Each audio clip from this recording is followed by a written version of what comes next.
जिज्ञासा smart entertainment में आपका स्वागत है। मैं आपकी मेजबान हूँ जिज्ञासा। आज आप सब कैसे हैं?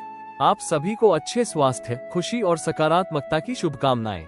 आज की अविश्वसनीय कहानी विस्तार में जाने से पहले इस वीडियो को लाइक, सब्सक्राइब और शेयर करना न भूलें।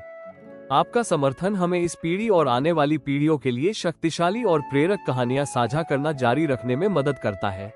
आज मैं श्रीनिवास रामानुजन के दिव्य स्वप्न और कैसे देवी नामगिरी ने एक गणित प्रतिभा का मार्गदर्शन किया की कहानी लेकर आने के लिए बहुत उत्साहित हूँ।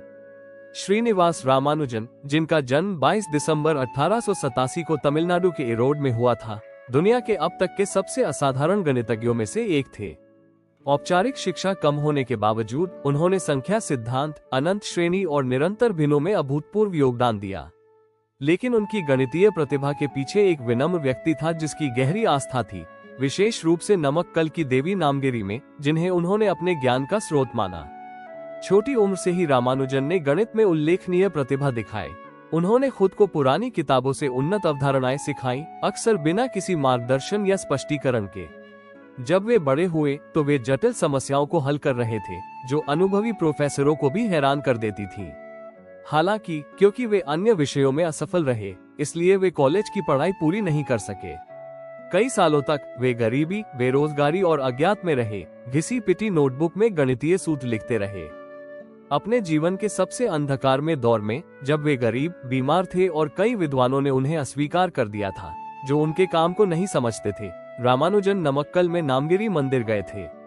वहां उन्होंने देवी नामगिरी के चरणों में शरण ली, देवी लक्ष्मी का एक रूप। ऐसा कहा जाता है कि उन्होंने मंदिर के अंदर सोकर अपनी चिंताओं को ईश्वर को सौंप दिया।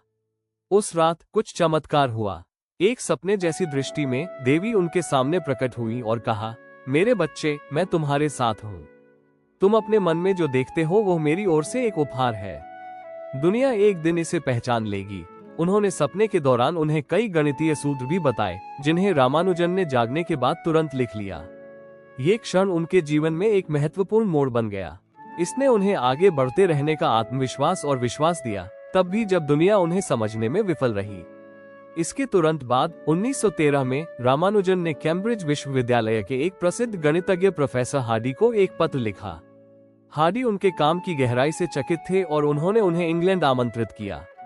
वहां रामानुजन ने प्रमुख विद्वानों के साथ काम किया, महत्वपूर्ण शोधपत्र प्रकाशित किए और बड़ी मान्यता अर्जित की, जिसमें रॉयल सोसाइटी के फेलो का चुनाव भी शामिल है। फिर भी अपनी प्रसिद्धि के बावजूद रामानुजन अपनी आध्यात्मिक जड़ों को कभी नहीं भूले। उन्होंने हमेशा कहा कि उनके विचार उनके अपने नहीं थे, वे उनके सपनों में आई देवी से आए थे। अफसोस की बात है कि ठंडी अंग्रेजी जलवायु और आहार प्रतिबंधों ने उनके स्वास्थ्य को कमजोर कर दिया। वे 1919 में भारत लौट आए और एक साल बाद सिर्फ 32 साल की उम्र में उनकी मृत्यु हो गई। लेकिन अपने छोटे से जीवन में उन्होंने एक ऐसी विरासत छोड़ी जो आज भी गणित को प्रभावित करती है।